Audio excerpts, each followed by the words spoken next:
Japan এত উন্নত রাষ্ট্র, জাপানের জীবন ব্যবস্থা শুনলে তো আপনারা হতবাক হয়ে যাবেন। সময়ের কত মূল্য তাদের।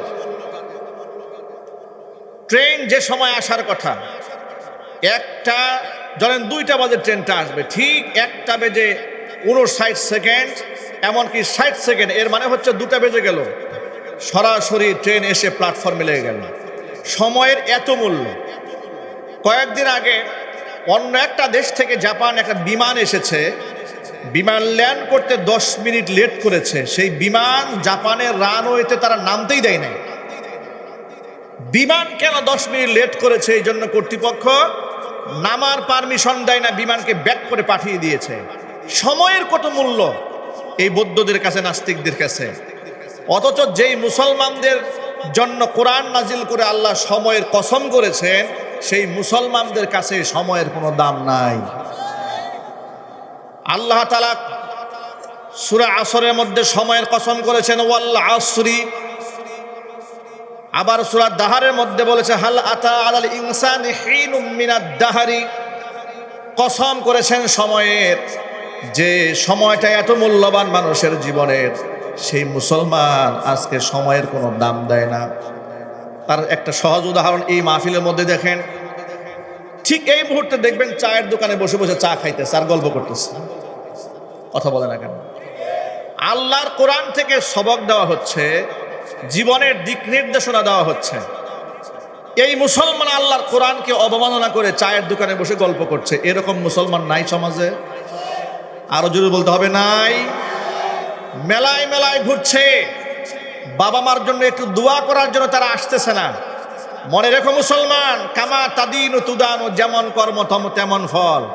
তুমি আজকে তোমার মারহুম আত্মীয় স্বজনের জন্য দোয়া করতে কোরআনের ময়দানে জমে বসছো না, একটা সময় তুমি এই দুনিয়া থেকে চলে যাবে, তোমার পরবর্তী প্রজন্ম রাস্তায় রাস্তায় মদ খেয়ে বেড়াবে, তোমার জন্য দোয়া করবে না। সময় আছে এখনো, কোরআনের ময়দানে এসে শামিল হয়ে যাও। আল্লাহ পাক যেন তৌফিক দান করেন, জোরে কোন আমিন। উন্নত রাষ্ট্র জাপান, এত উন্নত হওয়ার পরে, জীবন জীবিকা এত উন্নত হওয়ার পরে, সেখানে বৃদ্ধ মানুষের কোনো মূল্য নাই। শেষ জীবনের সময় কাটে কুকুর নিয়ে, বিড়াল নিয়ে, বৃদ্ধাশ্রমে। এমন অবস্থায় সময় তাদের কাটে যে অনেক সময় ঘরের মধ্যে বৃদ্ধ মানুষগুলা পচে মরে হাড্ডি সার হয়ে যায়, সন্তান খোঁজ খবর পর্যন্ত রাখে না। পৃথিবীর মধ্যে উন্নত কান্ট্রি সুইডেন, তারা একটা যন্ত্র বানিয়েছে, আবিষ্কার করেছে। সেই যন্ত্র বানিয়েছে মৃত্যুকূপ। সেটা হচ্ছে সুইসাইড পট। মানে আপনি খুব সহজে সেখানে আত্মহত্যা করতে পারবেন। 1 মিনিট সময়ের মধ্যে তারা ঘোষণা করেছে, বিজ্ঞানীরা যারা বানিয়েছে, তারা বলেছে ব্যথাহীনভাবে 1 মিনিটে আত্মহত্যা করার সুব্যবস্থা রাখা হয়েছে। নাউজুবিল্লাহ বলবেন না? আচ্ছা, ব্যথাহীনভাবে 1 মিনিটে আত্মহত্যা করলো, তার কোনো ব্যথা লাগলো না, মরার পরে এসে এই স্টেটমেন্টটা কেউ দিয়েছে? কথা বুঝেন নাই মনে হয়। ওরা যে দাবি করলো যে এখানে মৃত্যুবরণ করতে কোনো অসুবিধা নেই, মাত্র 1 মিনিট সময়ের মধ্যে ব্যথাহীনভাবে আরামে মৃত্যুবরণ করার, আত্মহত্যা করার সুব্যবস্থা আছে। কয়েকদিন আগে আপনারা পত্রপত্রিকা পেয়েছি, ইংল্যান্ড থেকে এক প্রভাবশালী নারী এই সুইডেনে গিয়ে 26 লক্ষ টাকা খরচ করে ওই সুইসাইড পটে আত্মহত্যা করেছে। 26 লক্ষ টাকা খরচ করেছে। গিন্নার সাথে বলে নাউজুবিল্লাহ। এই সমস্ত জাগতিক উদাহরণ টানার উদ্দেশ্য হলো, যে সমস্ত দেশে সুখের এত উপকরণ, তারা কেন মরতে চায়? মরতে চাবে তো আমাদের দেশের লোকেরা ঠিক মতো খাবার পায় না, ভালো পরিবেশ পাচ্ছে না। কথা ঠিক না ব্যাঠিক জোরে বলেন? কিন্তু তারা কেন মরতে চায়? তাদের কি নাই? তাদের গাড়ি আছে, বাড়ি আছে, মিল আছে, ইন্ডাস্ট্রি আছে, ফ্যাক্টরি আছে, বসবাস করার মতো এই দুনিয়ার মধ্যে এত সুন্দর বাগ বাগিচা সাজিয়ে রেখেছে। এত কিছু পরেও তাদের মনের মধ্যে শান্তি নাই। কেন শান্তি নাই? এটাই হচ্ছে ইমান না আনার কুফল। আর ইমান আনার সুফল হলো ঈমান আনার এক নাম্বার সুফল যেটা দুনিয়ার মধ্যে মানুষ পাবে সেটা হচ্ছে কোরআন মাজিদ আল্লাহ পাকের ওয়াদা। আল্লাহ পাক বলেছেন সূরা নাহলে, মান আমিলা সালিহাম মিন যাকারিন আও উনসা ওয়া হুয়া মুমিন ফালানুহয়িয়ান্নাহু হায়াতান তাইয়্যিবা ওয়া লানাজজিয়ান্নাহুম আজরাহুম বিআহসানি মা কানু ইয়া'মালুন।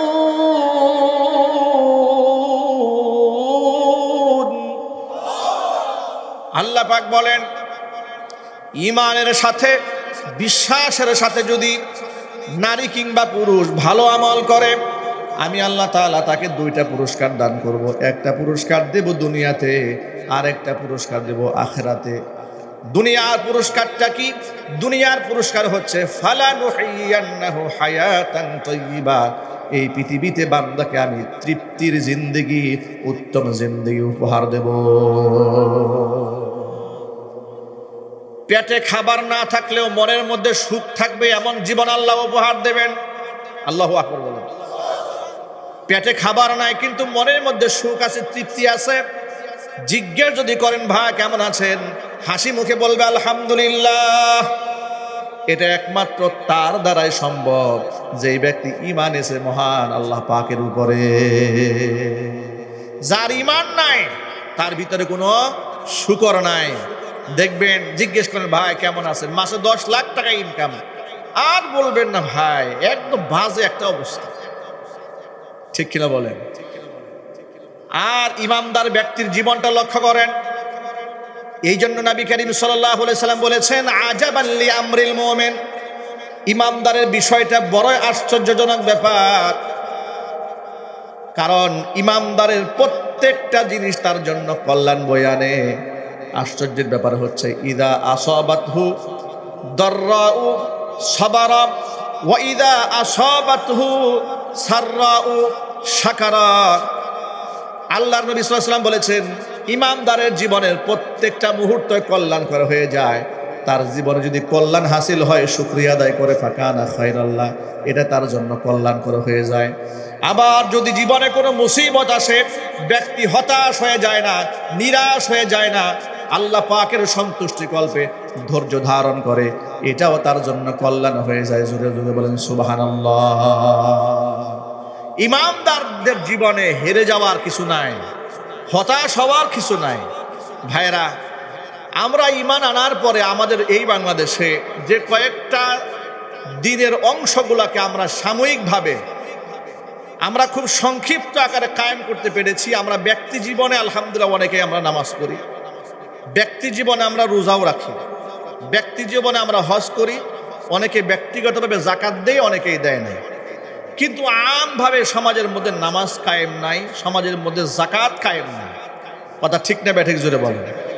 সমাজের মধ্যে আল্লাহ পাকের আহকামাতগুলো ব্যাপক হারে পরিচালিত নয় বলে এই সমাজের মধ্যে এখনো চুরি আছে, ডাকাতি আছে, জেনা আছে, বদমাশি আছে, মাস্তানি আছে, টেন্ডারবাজি আছে, জমি দখল আছে, হল দখল আছে। আছে না নাই? কথা জুড়ে বলতে হবে, আছে না নাই?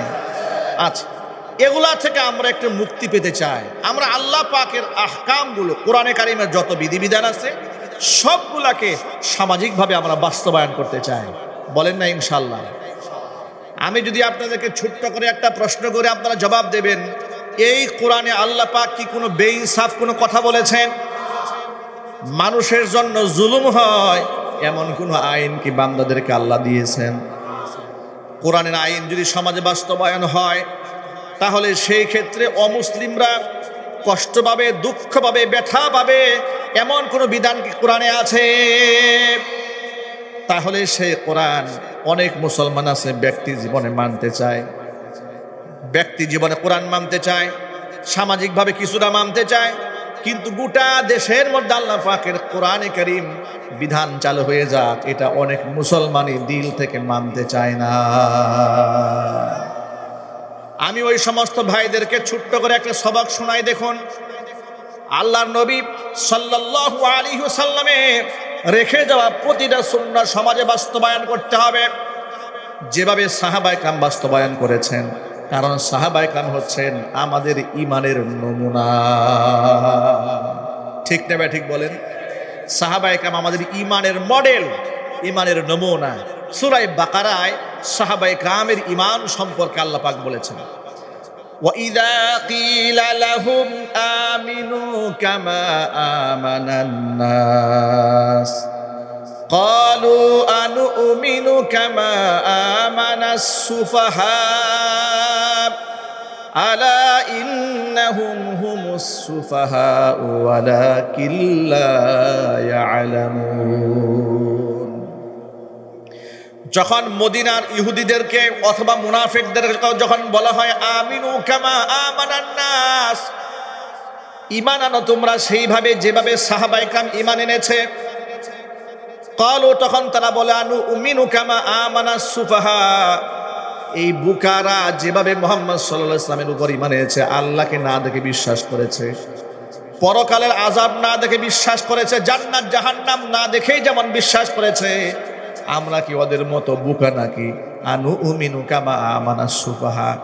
আল্লাহ পাক জবাব দিয়ে বলছেন আলা ইন্নাহুম হুমুস সুফাহা, ইমানদার বান্দারা বোকা নয়, ইমানদার বান্দারা বোকা নয়, বরং তারাই বোকা যারা আমার ইমানদার বান্দাদেরকে বোকা বলে, তারাই বোকা। ওয়ালাকিন লা ইয়ালামুন, কিন্তু সেটা তারা নিজেরাও জানে না। এই সমাজের বাস্তব চিত্রটাও এরকম। দেখবেন যে বয়সে একটা ছেলে 5 ওয়াক্ত নামাজ মসজিদে জামাতে গিয়ে আদায় করে, অল্প বয়সের ছেলে মুখের মধ্যে দাড়ি রেখেছে, স্কুল কলেজে পড়ে, তাহাজ্জুদের নামাজ পড়ে, বন্ধু বান্ধবরা বলে এই ছেলেটা একটু বোকা শোকা সরল সোজা। কিন্তু পক্ষান্তরে যেই বন্ধু বান্ধব টাসের আড্ডায় যায়, সিনেমায় যায়, নাইট ক্লাবে যায়, টেন্ডারবাজি করে, বলে বিরাট চালাক, বিরাট সফল, জুরে জুরে বলেন নাউজুবিল্লাহ। সাহাবায়ে কেরাম ইসলামের আদর্শটাকে যেভাবে পালন করেছেন বিনা যুক্তিতে বিনা তর্কে, আমরাও কোরআনের বিধানকে ঠিক সেভাবে হাসি মুখে গ্রহণ করতে চাই। রাজি আছেন না ইনশাআল্লাহ? ছোট্ট একটা এক্সাম্পল দিলে আপনারা খুব সহজে বুঝতে পারবেন যে আল্লাহ পাকের আয়াত নাজিল হলে সাহাবায়ে কেরাম সেই আয়াতগুলোকে কিভাবে গ্রহণ করতেন। আমাদেরকে তো কোরআন শরীফের আয়াত শোনালে এই সমাজের লোকেরা কি করে জানেন? এর পিছনে 10টা কোরআনের আয়াতের বিরুদ্ধে যুক্তি দাঁড় করায়। কথা ঠিক না ব্যাঠিক জোরে বলেন? যদি বলা হয় ও মা বোরকা পরো, 10টা কথা আপনারা শোনাই দিবে, এখন কি বোরকা পরার জামানা নাকি, এটা অ্যারাবিয়ান কালচার, এত কট্টর মুসলমান হওয়া যাবে না, এত বাস বিচার করে চলা যাবে না, এত যুক্তি। সুদের ব্যবসা করে, যদি বলেন ভাই সুদ খাবেন না, সুদ খাওয়া মানে হচ্ছে নিজের মায়ের সাথে জিনা করা, তখন বলে হুজুর এই জমানায় এত মুসল্লিগিরি চলে না, ব্যবসা বাণিজ্য করতে হলে একটু একটু করতে হয়। রাজনীতি করে, রাজনীতি করতে গিয়ে নিজের ঈমান বিক্রি করে মানুষের ভোট কামানোর জন্য চেষ্টা করে। বাস্তব জীবনে আছে না নাই? এই বছর এক রাজনীতিবিদ পূজায় গিয়ে বলেছে মুসলমানের সন্তান 2023 সালে মা দুর্গা 10 হাত নিয়ে এসেছিল, তার ক্ষমতায় শেখ হাসিনা টিকতে পারে নাই, মা দুর্গার শক্তিতে নাকি শেখ হাসিনা দেশ ছেড়ে পালায় গেছে। নাউজুবিল্লাহ, এত আসতে বলতেন আপনারা? একটা মুসলমান নেতার মুখ থেকে এমন বক্তব্য বের হয়েছে, এর চেয়ে আফসোস আর কি হতে পারে? কথা ঠিক না ব্যাঠিক জোরে বলেন? আপনাদেরকে যদি আমি জিজ্ঞেস করি দেবদেবীর কি কোনো ক্ষমতা আছে, আপনারা কি সকলে জবাবটা দিলেন না? অনেকে চুপচাপ আছে, তারা মনে মনে ভাবতেছে কিছুটা থাকতেও পারে। স্বৈরাচারী হাসিনা কি বলেছিল জানেন? যা আপনারা কেউ দেবদেবীর সমালোচনা করবেন না, হিসাব তো পরকালে হবে, কারণ কার মধ্যে কি আছে বলা যায় না। নাউজুবিল্লাহ, জোরে পড়ে। আপনারা কি মনে করেন যে কার মধ্যে কি আছে বলা যায় না? এক বাক্যে জবাব দিতে হবে, আসমান জমিনে সকল কিছুর ক্ষমতা কার হাতে? একটু জোরে আওয়াজে বলুন, আরো শক্তি দিয়ে বলুন, কার হাতে? অথচ মাত্র কয়েকটা ভোট ভিক্ষা করার জন্য ঈমান বেঁচে। আরেকবার দেখলাম যে এই ইদানিং নির্বাচনী প্রচারণায় মাইকে বলতেছে যে অমুক দল আপনাদের কাছে জাহান্নামের টিকিট বিক্রি করে, আমরা জান্নাতের টিকিট বিক্রি করি। নাউজুবিল্লাহ। আরেক দল বলতেছে, দেখলাম কোন দলের নাম বলি না, যার যা বোঝার বুঝে নিয়েন, নির্বাচনে একটা ভোট পাওয়ার আশায় বলতেছে যে এই মার্কায় ভোট দিলে ইমান থাকবে, ভোট না দিলে ইমান শেষ। আছে না নাই? আচ্ছা, ভণ্ডামির তো একটা লিমিট থাকা উচিত। গণতান্ত্রিক সিস্টেমটাকে উলামা ইকরাম শারঈ ওজর হিসেবে জায়েজ বলেছেন। এখন যেহেতু খেলাফত নাই, খেলাফত সিস্টেমটা নাই, আল্লাহর কোরআনে কারিমের আইন সমাজে বাস্তবায়ন করা সম্ভব হচ্ছে না। অন্ততপক্ষে যারা কোরআন মানে, ইসলাম মানে, তারা যদি নির্বাচন করে সংসদে যেতে পারে, আমরা আশাবাদ ব্যক্ত করতে পারি যে আল্লাহর কোরআন দিয়ে তারা দেশ চালাবে। কথা ঠিক নেবে, ঠিক জোরে বলেন। ওই নিয়তে ওজরের কারণে গণতন্ত্রকে জায়েজ বলা হয়েছে। এখন কেউ যদি বলে এখানে ভোট দেওয়া ফরজ, কেউ যদি বলে আমার মার্কায় ভোট না দিলেও কাফের হয়ে যাবে, তাহলে চিন্তা করেন তারা ইমান বিক্রি করে কয়েকটা ভোটের আশায়। কথা ঠিক নেবে ঠিক? এগুলা সব ভণ্ডামি। এগুলা কি? সব ভণ্ডামি। এক বাক্যে জবাব দিতে হবে, নিঃসন্দেহে আমরা বাংলাদেশে ইসলাম চাই। কথা আওয়াজ নাই।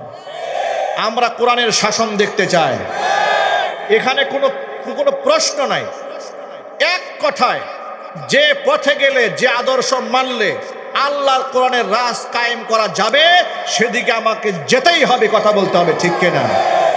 যে কৌশল অবলম্বন করতে হয় আমরা সব করব, কিন্তু আল্লাহর আয়াতের অপব্যাখ্যা করব না, আমরা হাদিসের অপব্যাখ্যা করব না, আমরা কোরআনের তাহরিফ করব না, কোরআনের আইনের বিরোধিতা করব না। আমি বলবো না যে আমার এখানে ভোট না দিলে আপনার ঈমান নষ্ট হয়ে যাবে, বরং এভাবে বুঝাবো, এই মার্কা যদি ভোট দেন তাহলে আল্লাহর দ্বীন প্রচার করা সহজ হয়ে যাবে। কথা ঠিক কিনা যদি বলেন? আমরা তাহরিফ করব না, বলেন ইনশাআল্লাহ। হক্কানে আলেমদের দায়িত্ব এটাই, সংশোধন করে দাও। হক্কানে আলেমদের দায়িত্বটা কি শোনেন। নবী করিম সাল্লাল্লাহু আলাইহি ওয়াসাল্লামের বিখ্যাত একটা হাদিস আছে, ইয়াহমিলু হাদাল ইলমা মিন কুল্লি খালাফিন উদুলু ইয়ানফুনা আনহু তাহরিফাল গালিন ওয়া ইনতিহালাল মুবতিলিন ওয়া তা'ওয়িলাল জাহিলিন। হক্কানি ওলামারা যে কাজটা করবে, ইয়ানফুনা আনহু তাহরিফাল গালিন, প্রত্যেকটা যুগে যুগে একদল ইনসাফগার ব্যক্তিরা কুরআন সুন্নাহর ইলমের ধারক এবং বাহক হবেন।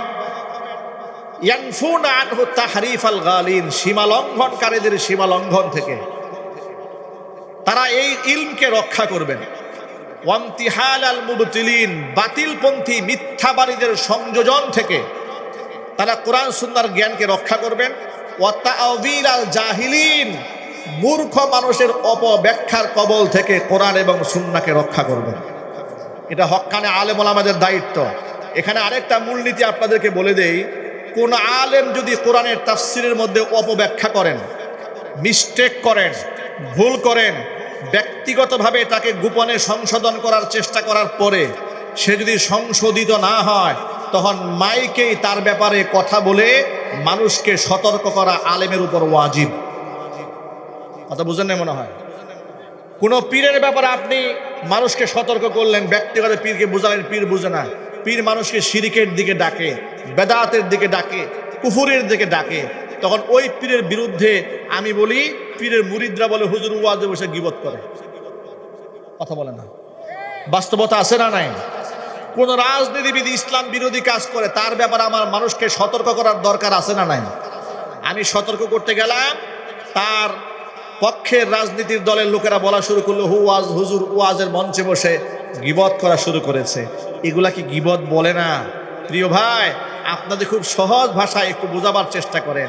একটা লোকের আমানতদারিতা ঠিক নাই, সে আপনার সাথে ব্যবসায়িক লেনদেন করতে গেলে আপনার অর্থকে মেরে দিতে পারে, এই সম্ভাবনা আছে। এখন আমি জেনে শুনে আপনি যদি আমার কাছে পরামর্শ চান, কিংবা আমি আপনার হিতাকাঙ্ক্ষী হই, যদি দেখি যে আপনার সাথে সেই ব্যবসা বাণিজ্যের মধ্যে জড়িয়ে যাচ্ছে, আপনাকে যদি আমি গোপনে ডাক দিয়ে বলি যে এর সাথে ব্যবসা করেন না, তখন আপনি কি বলবেন যে হুজুর আপনি গীবত করতেছেন, এটা বলবেন? নাকি বলবেন হুজুর আপনি আমার বাঁচালেন? সামান্য কয়েকটা টাকা থেকে, টাকার অনিষ্টতা থেকে আপনাকে বাঁচালে যদি আপনার বন্ধু হই, যে লোকটা আপনার ঈমান নষ্ট করতেছে তার ব্যাপারে সাবধান করলে কেন আপনি আমাকে বন্ধু ভাববেন না? কথা ঠিক না ঠিক জোরে বলেন? পৃথিবীর সকল সম্পদের চাইতে ইমানের মূল্য বেশি। কথা ঠিক নেবেন একজনে বলেন। এই জন্য আমার ভাইয়ারা, এই ব্যাপারে কোনো আপোষ চলবে না, কথা একদম ক্লিয়ার। কোরআন সুন্নাহর অপব্যাখ্যা করা যাবে না, কিন্তু বক্তব্য একটা, যে কোনো কৌশলে হোক না কেন আমরা বাংলার জমিনে আল্লাহর কোরআনের রাজ দেখতে চাই। কারা কারা দেখতে চান আমার সাথে দেখি? আপনারা কি মন থেকেই দেখতে চান, নাকি এখানে দেখানোর জন্য হাত তুললেন? আল্লাহ পাক যেন আমাদের ঐক্যবদ্ধ থাকার তৌফিক দান করেন। জোরে কর আমিন। এক কথায় বলবেন যে তন্ত্র মন্ত্র দেখা হয়ে গেছে, কোরআন দেখা হয় না বাংলাদেশে। জোরে বলতে হবে ঠিক কিনা? এই বাংলাদেশে অনেক কুফরি আইন আছে, মদের লাইসেন্সের আইন আছে, বাল্য বিবাহের নামে বৈধ সম্পর্কের নিষিদ্ধের আইন আছে, কিন্তু পতিতালয়ের লাইসেন্স দেওয়া আছে। 12 বছরের মেয়ে পতিতাবৃত্তি করতে পারে, কিন্তু 18 বছরের আগে মেয়ে বিবাহ দিতে পারে না। এই বৈষম্য আইন ভেঙে দিয়ে আল্লাহর কোরআনের আইন বাস্তবায়ন করে সমাজ থেকে জেনা ব্যভিচারকে লাথি মেরে বঙ্গোপসাগরে ভাসিয়ে দিতে হবে। আমার যুবক ভাইরা, সাবিত ইবনে কায়েস রাদিয়াল্লাহু তাআলা আনহু শুনতে পেলেন নবীজি সাল্লাল্লাহু আলাইহি সাল্লাম তাকে জান্নাতি বলে ঘোষণা দিয়েছেন। কতটা আদব, কতটা মোহাব্বত নবীজি সাল্লাল্লাহু আলাইহি সাল্লামকে তারা করেছেন, কতটা ভালো তারা বেসেছেন। এই জন্য এখান থেকে আমাদের জীবনের সবচেয়ে বড় শিক্ষা হলো, আল্লাহর কোরআন যেদিকে দিক নির্দেশনা দিয়েছে সেখানে সন্দেহ করার কোনো অবকাশ নাই। আল্লাহর কোরআন দিয়ে দেশ সমাজ রাষ্ট্র চলবে, ব্যক্তি জীবন চলবে, পারিবারিক জীবন চলবে, সামাজিক জীবন চলবে। সকল ক্ষেত্রে আল্লাহর কোরআন বাস্তবায়ন হয়ে যাবে। ইমামদারেরা যদি ক্ষমতায় চলে আসে, আল্লাহ পাক এই কোরআনে বলে দিয়েছেন 4টা মৌলিক কাজ করবে। কয়টা? এবার আল্লাহর আয়াতটা শোনায় দেই। আল্লাযীনা ইম্মাক্কান্নাহুম ফিল আরদি আকামুস সালাতা ওয়া আতাবুজ যাকাতা ওয়া আমারু বিল মারুফ ওয়া নাহাউ আনিল মুনকার। ইমামদারেরা ক্ষমতায় গেলে 1 নাম্বার যে কাজটা সমাজের মধ্যে করবে, সমাজের মধ্যে তারা নামাজ কায়েম করবে। সমাজের মধ্যে নামাজ কায়েমের দরকার আছে না নাই? বড় দুঃখ লাগে, আজান হয়ে যায় মসজিদে, অসংখ্য মুসলমান মসজিদ মার্কেটে দোকান করে নামাজে যায় না। ঠিক না বলেন? মাইক দোকানের উপর লাগিয়ে রেখেছে, মুয়াজ্জিন আজান ফুঁকছে, উনি আজান শুনে মসজিদে যায় না। এর চাইতে বড় আফসোস, এর চাইতে বড় ব্যর্থতা মুসলমানদের জীবনে আর কি হতে পারে? নবী করিম সাল্লাল্লাহু আলাইহি সাল্লাম বলেছেন, জুইলাত কুররাতু আইনি ফিস সালাহ, নামাজের মধ্যে আল্লাহ তাআলা আমার চোখের শীতলতা দান করে দিয়েছে। আল্লাহ তাআলা কোরআনে ঘোষণা করেছেন, ইয়া আইয়ুহাল্লাযীনা আমানুস্তাঈনু বিস-সাবরি ওয়াস-সালাহ ইন্নাল্লাহা মা'আস সাবিরিন। ওই ইমানদারেরা, জিনিসের মাধ্যমে তোমরা আমার কাছে সাহায্য চাবে। আমানুস্তাঈনু বিস-সাবরি ওয়াস-সালাহ, নামাজের মাধ্যমে আমার কাছে সাহায্য চাবে, আর ধৈর্য ধারণ করার মাধ্যমে আমি আল্লাহর কাছে সাহায্য চাইবে।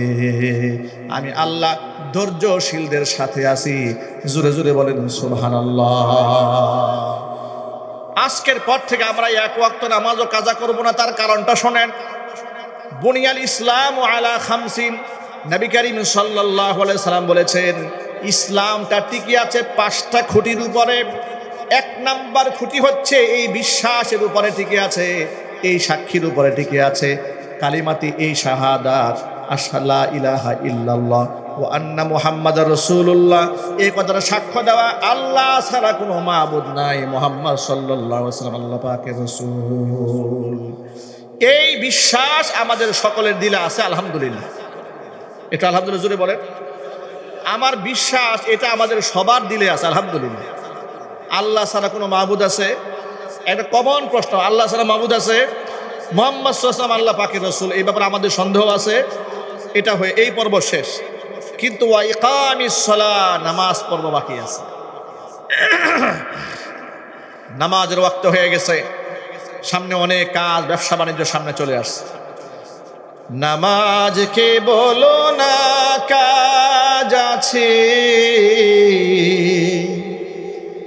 কাজ কে বলো আমার নামাজ আছে, নামাজ বিহীন পরকালে কি জবাব দিবে তুমি প্রভুর কাছে। নামাজ কে বলো না কাজ আছে, কাজ কি বলো আমার নামাজ আছে, নামাজ বিহীন পরকালে কি জবাব দিবে তুমি প্রভুর কাছে। হযরত আলী কাররামাল্লাহু ওয়াজহাকে ডেকে নবী করিম সাল্লাল্লাহু আলাইহি ওয়াসাল্লাম বলেছেন, আলী ইয়া আলী সালাসুন লা তুআখিরহা, তিনটা কাজে কখনো বিলম্ব করবে না। এক নাম্বার কাজ হচ্ছে আস-সালাতু ইযা আনাত। ও আলী, নামাজের সময় হয়ে গেলে ইচ্ছা করে কাল বিলম্ব করবে না, যে মাত্র তো ওয়াক্ত শুরু হয়েছে কিছুক্ষণ পরে গিয়ে আদায় করব, এই কথা বলবা না। দুই নাম্বার ওয়াল জানাজাতু ইযা হাদারাত, জানাজা হাজির হয়ে গেছে, ভাষণ দিয়ে দিয়ে বিলম্ব করা যাবে না। আমাদের সমাজে একটা ট্রেডিশন হয়ে গেছে যে যত বড় মাপের নেতা তারা জানাজা তত বিলম্বিত হয়। রাজনৈতিক নেতারা আসে স্টেজে, লাশকে সামনে রেখে এমন ওয়াজ শুরু করে যে মানুষ বিরক্ত। শুধু গায়ে বান্ধা এরকম হয় না, কথা বলে না নাকি শুধু ঢাকাতেই হয়? আর বেনামাজির জানাজা বেশি হয় বাংলাদেশে। ঢাকা শহরে হয় একটা, গ্রামের বাড়িতে হয় একটা, হাই স্কুল মাঠে একটা, ফুটবল মাঠে একটা। অত জিন্দা অবস্থায় ফরজ নামাজ পড়ে না এক ওয়াক্ত। ঠিক না ব্যাটিক জুড়ে বলেন? এর জানাজা পড়লে কি আর না পড়লে কি, ফেরেশতারা ডান্ডা নিয়ে বসে আছে সাইজ করার জন্য। ঠিক না ব্যাঠিক? জানাজাতে দেরি করা যাবে না। তিন নাম্বার, এই যে পয়েন্টটা বলবো এটা বড় মারাত্মক। ওয়াল আইয়িমু ইযা ওয়াজাদতা লাহা কুফুয়ান, এটা যুবকদের জন্য মজার অংশ। উপযুক্ত সময় হয়েছে ছেলে মেয়ের বিবাহের, উপযুক্ত পাত্র পাত্রী পেয়ে গেছো, নবীজি বলেছেন খবরদার বিবাহকে কোনোভাবেই কাল বিলম্ব করবে না। মেয়ে যুবতী হয়েছে, বালেগা হয়েছে, বিয়ে দিয়ে দাও। ছেলে বিবাহের উপযুক্ত হয়েছে, বিবাহ করায় দাও। যদি বিলম্ব করো, এরা যদি আল্লাহ না করুন, আল্লাহ না করুন, আল্লাহ না করুন, জৈবিক চাহিদা তো আল্লাহ পাকের প্রদত্ত প্রত্যেকটা মানুষের শরীরের মধ্যে আসে না নাই? ক্ষুধা লাগলে খাবারের যেমন দরকার হয়, যৌবনের চাহিদার সময় যখন হয়ে যায় তখন তার পার্টনারের প্রয়োজন হয়ে যায়। এটা আল্লাহর পক্ষ থেকে হুকুম, সেটা যেন অবৈধ কাজে না যায়, সেটা যেন বৈধভাবে আদায় হয়ে যায়। এই জন্য ছেলে মেয়ে উপযুক্ত সময় বিবাহ দিয়ে ফেলতে হবে, বিলম্ব করা যাবে না। কিন্তু আমাদের সমাজে তুমি আগে নিজের পায়ে দাঁড়াও, নিজের পায়ে দাঁড়িয়ে এরপরে বিবাহ করো। বেচারা যে কি অবস্থা, 30 বছর হয়ে গেছে বিয়ে করায় না, আছে কিনা জুড়ে বলে? মেয়ে বিশ্ববিদ্যালয়ে পড়াচ্ছে, মেয়েকে বিবাহ দেয় না। আচ্ছা, বিশ্ববিদ্যালয়ে যে মেয়েকে পাঠাই দিলেন, মেয়ের বয়স হয়ে গেছে 22 বছর, মেয়ে বিশ্ববিদ্যালয়ে পড়াশোনা করতে তার জৈবিক চাহিদা আছে না? আরো চিল্লায় এখন। তা আপনি যে তাকে পাঠাই দিলেন বিশ্ববিদ্যালয়ে, সে যে বয়ফ্রেন্ড নিয়ে সিনেমা হলে যাবে না, যাবে কই? কথা ঠিক না ব্যাঠে জুড়ে বলে? সে পার্কে যাবে না, যাবে কই? এই সমস্ত গুনার জন্য বাবা মাকে কাল কিয়ামতের ময়দানে আল্লাহর দরবারে আসামি হয়ে যেতে হবে। যাদের পয়সা পাতে একটু ইনকাম কম আছে তাদের জন্য একটা আয়াত বলি, একেবারেই যদি কেউ সামর্থ্য না থাকে সেটা ভিন্ন জিনিস, সে রোজা রেখে নিজেকে নিয়ন্ত্রণ করবে। কিন্তু পয়সা পাতে একটু কম আছে, আল্লাহ পাক কোরআনে বলে দিয়েছেন সুসংবাদ, وَأَنكِحُوا الْأَيَامَ مِنكُمْ وَالصَّالِحِينَ مِنْ عِبَادِكُمْ وَإِمَائِكُمْ إِنْ يَكُونُوا فُقَرَاءَ يُغْنِهِمُ اللَّهُ مِنْ فَضْلِهِ। আল্লাহ পাক বলেছেন বিবাহের উপযুক্ত ছেলে মেয়েদেরকে বিবাহ করায় দাও। ইয়াকুনু ফুকরা, যদি এরা একটু দরিদ্র হয়, পয়সাপাতি ইনকাম কম থাকে, ইগনিহিমুল্লাহু মিন ফাদলি, বিবাহ করলে আমি আল্লাহ ধনী বানায় দেব। আর জোরে যুবকরা তো এটা শুনে সুবহানাল্লাহ জোরে বলা দরকার। যুবকরা একটু জোরে বলতে হবে আলহামদুলিল্লাহ। আচ্ছা, আল্লাহ কি মিথ্যা কথা বলেন? আল্লাহ বলেন ইয়াকুনু ফুকরা। এই যুবক, তোমার যদি পয়সা ইনকাম কম থাকে বিবাহ করো। ইগনিহিমুল্লাহু মিন ফাদলি, আল্লাহ বললেন বিবাহ করলে আমি তোর ধনী বানাই দেব। বিবাহ করলে বরকত আসে। পৃথিবীতে যত প্রতিষ্ঠিত মানুষ আছে সব মানুষের হিসাব মিলাইয়ে দেখেন, বিবাহ করার সময় বেতন ছিল 6,000, 7,000, ঘর ভাড়া দিতে পারে নাই প্রথমে, এখন সে শিল্পপতি। কথা বলে না, কিন্তু বিবাহ ছাড়া কয়জন শিল্পপতি হয়েছে পৃথিবীতে নজির নাই। আল্লাহু আকবার বলেন। বিবাহ মানুষকে দায়িত্বশীল বানায়। বিবাহ ঘরের মধ্যে রহমত নিয়ে আসে, বরকত নিয়ে আসে, শান্তি নিয়ে আসে। এই জন্য বিবাহকে সহজ বানাতে হবে। আমাদের সমাজে জিনাকে বানানো হয়েছে সহজ, আর বিবাহকে বানানো হয়েছে কঠিন। বিবাহের জন্য আইন করা হয়েছে 18 বছর, 21 বছর, কিন্তু ব্যভিচারের কোনো আইন নাই। বাল্য বিবাহ নিষিদ্ধ, কিন্তু বাল্য প্রেম নিষিদ্ধ না, বা সোনার বাংলাদেশে। কথা ঠিক না ব্যাটিক জোরে বলেন? এই জন্য ইসলাম পন্থীরা যদি আল্লাহ পাক যদি কবুল করেন, ইনশাল্লাহ যদি ক্ষমতায় যান, তারা এই কুফরি আইনগুলো পরিবর্তন করতে হবে। ঠিক কিনা জোরে বলেন? এখন এখানে অনেক যুবকেরা আছেন বিবাহ করেন না, কারা কারা হাত দেখি তো।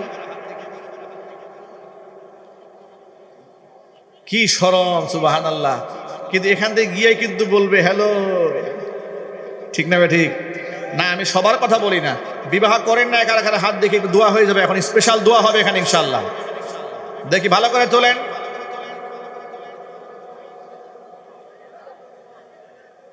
হাত নামান। আচ্ছা ঠিক আছে। এখন আপনারা দেখেন আমাদের সমাজে বিবাহ কেমন কঠিন করা হয়েছে। বিবাহ করতে গেলে, করাইতে গেলে মেয়ের বাবাদের বিশাল বিপদ এই সমাজে। কারণ ছেলে পক্ষ দাবি করে বেশি কিছু চায় না, একটা গাড়ি দিলেই হবে। আমাদের কোনো দাবি দেওয়া নাই, 500 জন লোক খাইতে যাবে। নাউজুবিল্লাহ পড়েন। এই জালেম সমাজে আছে না, এই সমাজ থেকে সব ধরনের অপসংস্কৃতি, কুসংস্কার বন্ধ করে দিতে হবে। বলেন ইনশাআল্লাহ। বিবাহকে সহজ করতে হবে। অনেক মোটা অঙ্কের মোহর ধার্য করা যাবে না যুবক ভাইরা। মা বোনদেরকে বলছি, কান খুলে শুনে রাখেন। মেয়ের বাবাদেরকে বলছি, মোহর বেশি ধার্যের মধ্যে কোনো ফজিলত নাই। কারণ মোহর তো শুধু ধার্য করলে হবে না, এটা আদায় করা ফরজ। এটা আদায় করা কি ফরজ। শুধু এই মোটা অঙ্কের 10 লক্ষ টাকা ধার্য করে দিয়েছে, এটা আর দেয় না কিয়ামতের আগে। এই যে আপনি দিলেন না, হাদিস শরীফে এসেছে দুনিয়াতে যে নারীর মহারানা তার স্বামী দিল না, নারী যদি মন থেকে ক্ষমা না করে, কিয়ামতের ময়দানে ওই স্বামীকে আল্লাহ তাআলা জিনাকারের কাতারে দাঁড় করাইয়া দিবে। এই জন্য বীর পুরুষরা অল্প মোহর ধার্য করে নগদ দিয়ে দেয় পুরোটা। ঠিক না ভাই? ঠিক, নগদ দিয়ে দিবেন যুবকেরা। বলেন ইনশাআল্লাহ। জোরে বলেন না ইনশাআল্লাহ। আর সমাজের মধ্যে যৌতুক প্রথাকে না করতে হবে। এটা এসেছে অমুসলিমদের থেকে। অমুসলিমরা যৌতুক প্রথা কেন বানিয়েছে শোনেন। কারণ যারা হিন্দু আছে ধরেন, তারা কিন্তু বিবাহের পরে পৈতৃক সম্পত্তির মধ্যে বাবার অংশে মেয়ের কোনো অধিকার নাই। যেহেতু নাই, তো যাচ্ছে যেহেতু পরের ঘরে যা দেওয়ার 14 গোষ্ঠী একবারে দিয়ে দেবে। ঠিক কিনা বলেন? কিন্তু ইসলাম ধর্ম কি তা বলেছে? না, ইসলাম ধর্ম তা বলে না। ইসলাম ধর্ম কি বলেছে শোনেন। লিররিজালি নাসীবুম মিম্মা তারাকাল ওয়ালিদানি ওয়াল আকরাবুন। লিররিজালি নাসীবুম মিম্মা তারাকাল ওয়ালিদানি ওয়াল আকরাবুন মিম্মা ক্বাল্লা মিনহু আও কাসরা নাসীবাম মাফরুদা। পিতামাতা কিংবা আত্মীয় স্বজন, তাদের সম্পত্তির মধ্যে পুরুষ এবং নারীর উভয়ের জন্য অধিকার রয়েছে, নির্ধারিত অধিকার। কোনো জায়গায় কম, কারো কোনো জায়গায় বেশি, কিন্তু নির্ধারিত অংশ আছে। যেহেতু পিতার সম্পত্তির মধ্যে মেয়ের অংশ ইসলাম ধর্ম নির্ধারণ করে দিয়ে দিয়েছে, সুতরাং বিবাহ দিয়া 14 গোষ্ঠী দিয়ে বিদায় দিয়ে দিবেন, বিষয়টি কিন্তু তা নয়। বরং এটা মাত্র সাময়িক বিদায়। তাকে আপনি দিচ্ছেন, আপনার সম্পত্তির মধ্যে মেয়ের অধিকারও আছে। জোরে জোরে বলেন সুবহানাল্লাহ। এই সমাজে অনেক ভাইরা বোনের জমির অংশ দেয় না, কথা বলেন, নিজে আবার হজও করে, মসজিদে গিয়ে নামাজও পড়ে, কিন্তু বোনের অংশ দেয় না। অনেক ভাতিজারা আছে ফুপুর অংশ দেয় না, মসজিদে গিয়ে নামাজ পড়ে, বাইতুল্লাহ গিয়ে হজ করে। আল্লাহর কসম, আল্লাহর কসম, আপনি বোনের হক মেরে খেয়েছেন, বোনের জমি দখল করে রেখে দিয়েছেন, ফুপুর জমি দখল করেছেন। এই দুনিয়া থেকে আপনি চলে গেলেন, আপনি জানেন না অন্যের জমি দখল করার শাস্তি কত ভয়ঙ্কর। নবীজি সাল্লাল্লাহু আলাইহি ওয়াসাল্লাম বলেছেন, মাত্র 1 বিঘা জায়গা যদি অন্যের জমি কেউ দখল করে খায়, এই দুনিয়াতে কিয়ামতের ময়দানে 7 তবক জমিনের মাঝে আল্লাহ পাক তার গলার মধ্যে ঝুলাই দেবে। জোরে জোরে বলতে হবে নাউজুবিল্লাহ। এই জন্য ইসলাম শুধুমাত্র নামাজের কথা বলে নাই, শুধুমাত্র রোজার হকের কথাই বলে নাই, শুধুমাত্র যাকাতের কথা বলে নাই। এই সমস্ত খুঁটিনাটি যত হক আছে, সমস্ত হকগুলো আদায় করতে হবে। আল্লাহ যেন তৌফিক দেন, জোরে কোন আমিন। আমার পরিচিত এক ভাই তার শ্বশুরের ইতিহাস শোনাচ্ছে আমাকে। 3টা মেয়ে, একটা মাত্র ছেলে। এই বেচারা ভদ্রলোক 3টা মেয়েকে বঞ্চিত করে নিজের নামের যত সম্পদ সব ছেলের নামে লিখে দিয়েছে, মেয়েদেরকে কিছু দেয় নাই। না দেওয়ার পরে লোকেরা জিজ্ঞেস করলো যে আপনি যে সব ছেলেকে দিয়ে দিলেন, মেয়েদেরকে যে কিছু দিলেন না, কারণটা কি? বলে হ্যাঁ, আমি তো দিয়ে দিয়েছি। কয় কি দিয়েছেন মেয়েদেরকে? কয় মেয়েদের জন্য আল্লাহর কাছে দোয়া করে দিচ্ছি। কত বড় পীরে কামিল, শয়তানের দুষ্ট, কথা ঠিক না ব্যাটিক বলে। সে বলে মেয়েদের জন্য আল্লাহর কাছে দোয়া করে দিয়েছে, ছেলের নামে সব সম্পদ লিখে দিয়েছে। এরকম জালেম পিতাও দেশে আছে, আছে না নাই? এমন জালেম মাও আছে, জালেম বাবাও আছে। এ কথা মনে রাখেন। আপনার সন্তানও যদি হয় আর তার হক যদি আপনি নষ্ট করেন, কিয়ামতের ময়দানে কিন্তু আসামির কাঠগড়ায় দাঁড়িয়ে যেতে হবে। এই জন্য বান্দার হকের ব্যাপারে কোনো প্রকার কম্প্রোমাইজ করা যাবে না। আল্লাহ পাক যেন আজকে যে কথাগুলো বললাম, সবার আগে আমাকে আমল করার তৌফিক দান করেন, এরপর আমার ভাইদেরকে আমল করার তৌফিক দান করেন। আমার সকল কথার মূল কথা, আল্লাহর কোরআনে যত বিধান আল্লাহ দিয়েছেন, হাসি মুখে, বিনা যুক্তিতে, বিনা তর্কে মানতে রাজি আছেন কারা কারা? এবার 2 হাত দেখতে চাচ্ছি। পারবেন তো ইনশাআল্লাহ? একটু জোরে বলতে হবে ইনশাআল্লাহ। কোনো যুক্তি তর্ক নেই, আল্লাহর হুকুমের সামনে আমরা সব আল্লাহর গোলাম। কার গোলাম? চিল্লায় বলেন, কার গোলাম? এই জমিন কার? এই আসমান কার? আলো বাতাস কার? হুকুম চলবে কার? আল্লাহ পাক যেন আল্লাহর জমিনে আল্লাহর দ্বীন কায়েম করে এ দুনিয়া থেকে বিদায় হওয়ার তৌফিক আমাদেরকে দান করেন। সকলে জোরে করেন আল্লাহুম্মা আমিন। আসসালামু আলাইকুম। ওয়ালাইকুম আসসালাম। হযরত, আপনার ভক্তরা আপনার কণ্ঠে আজান শুনতে চায়। আমার কোন ভক্তরা আজান শুনতে চায়? সুবহানাল্লাহ, এত ভক্ত এখানে। আজান শোনানোর পূর্বে একটা ওয়াদা করতে হবে, আজকের পর থেকে জীবনে 1 ওয়াক্ত নামাজ আমরা কাজা করব না, ইনশাআল্লাহ। বলেন আল্লাহু আকবার, আল্লাহু আকবার, আল্লাহু আকবার,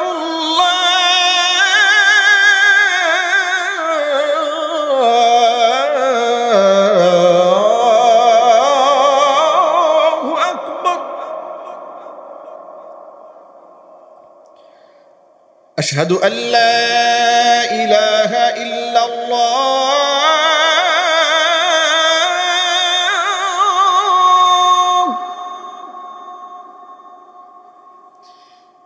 আশহাদু আল্লা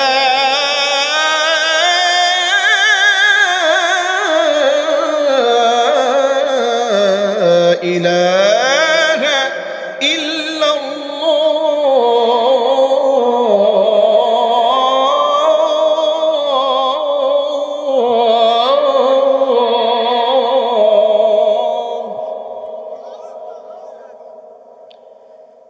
আশহাদু আন্না মুহাম্মাদার রাসূলুল্লাহ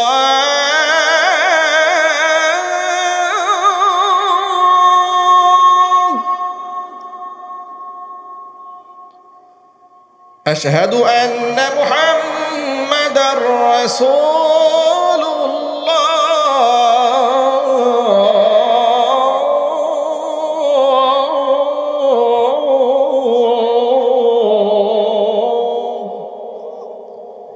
এই গভীর রজনীতে আজান এতটুকু, রাত 12টা ক্রস করেছে, মাইকের আওয়াজ অনেক দূরে যাচ্ছে, মানুষ বিভ্রান্ত হওয়ার সম্ভাবনা আছে। যারা ঘুমায় গেছিল ফজর মনে করে লাভ দিয়ে উঠছে, আর ঘড়ির টাইম দিয়ে টাকায় বলতেছে কোন মুয়াজ্জিনের মাথা নষ্ট হয়েছে। ঠিক কিনা জোরে বলেন? আজানের আকর্ষণ মানুষের চিত্তকে ঠান্ডা বানায় দেয়।